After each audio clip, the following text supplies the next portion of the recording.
Привет, меня зовут Дина, я внезапно переехала в Канаду и теперь устраиваю свою жизнь здесь. В этом видео расскажу о том, как обустраивала квартиру, как был организован процесс, с какими сложностями я столкнулась и что в итоге получилось.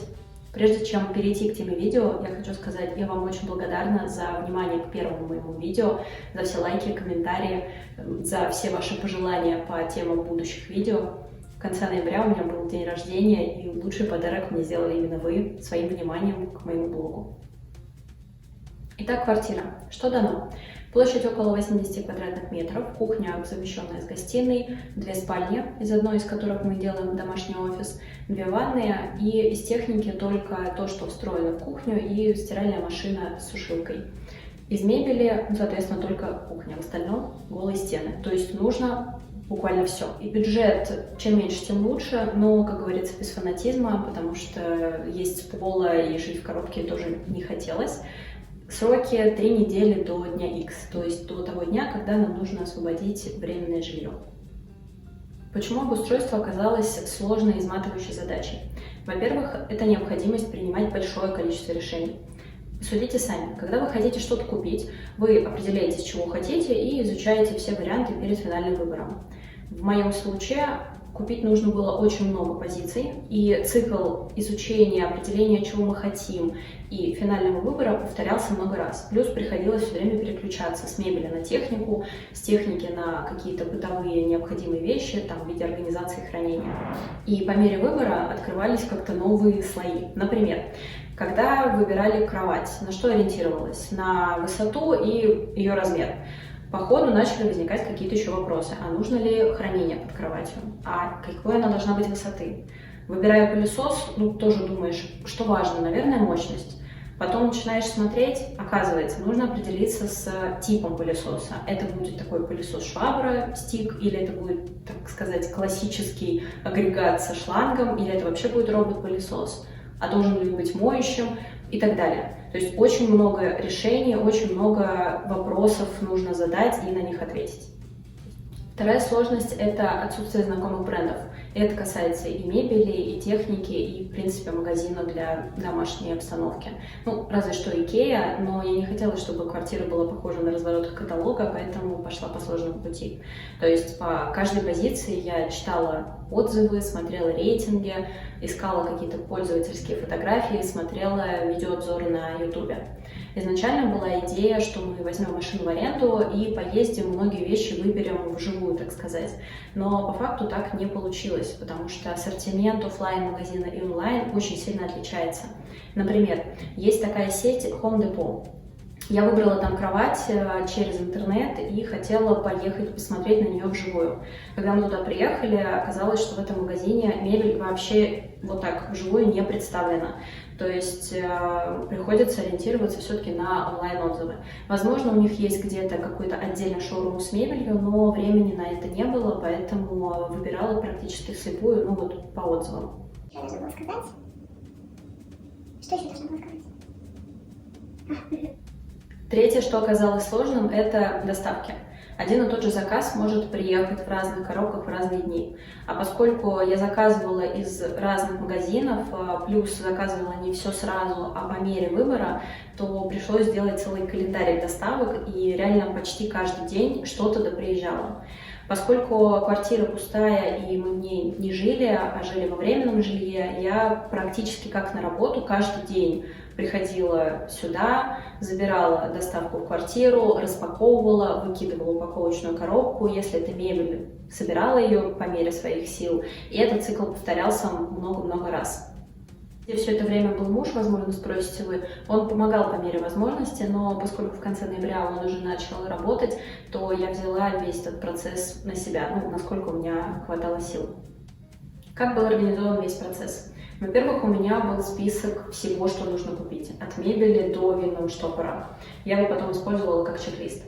Дальше я по этому списку расставила приоритеты, разделила весь список на условные 3 группы. Первое – это минимальный базовый набор, то есть то, без чего не въехать, например, посуда или матрас. Второе – это то, что точно можно отложить, например, мебель на балкон. Впереди зима, и вряд ли в минус 20 мы будем пить вино на балконе, поэтому такие покупки откладываются до весны. И третье – это то, что мы будем докупать по мере появления денег. Например, в эту категорию попал телевизор. Последние 15 лет я как-то без него жила прекрасно. За время в Турции мы поняли, что какие-то сериалы, которые мы смотрим на планшете, гораздо прикольнее смотреть на телевизоре, но это не товар первой необходимости. Третье, что я сделала, это прикинула бюджет. То есть по каждой подгруппе приоритетов, по каждой позиции в этой подгруппе я примерно посмотрела уровень цен. Указывала для каждой позиции диапазон, минимум-максимум, и при выборе в дальнейшем уже где-то держалась в этих границах. Если оказывалось, что из этих границ я как-то выбиваюсь, то делала себе пометку и компенсировала за счет каких-то других вещей. Например, матрас получился чуть дороже, чем я рассчитывала, но за счет этого я потом, выбирая стулья на кухню и прикроватные тумбочки, ориентировалась на нижнюю границу. Это позволило как-то ощущать почву под ногами и вообще контролировать расходы. Нет, нет, нет, нет, нет, нет, нет. А дальше по каждой позиции начинался цикл. Определить, чего хочу, посмотреть, какие есть варианты, прочитать отзывы, выбрать, заказать, дождаться доставку, прийти в квартиру, распаковать, собрать, если это мебель, определить место для вещи в квартире, вынести упаковку. И так много-много-много раз. Дополнительно к этому циклу мы взяли на один уикенд машину в аренду, съездили в Икею.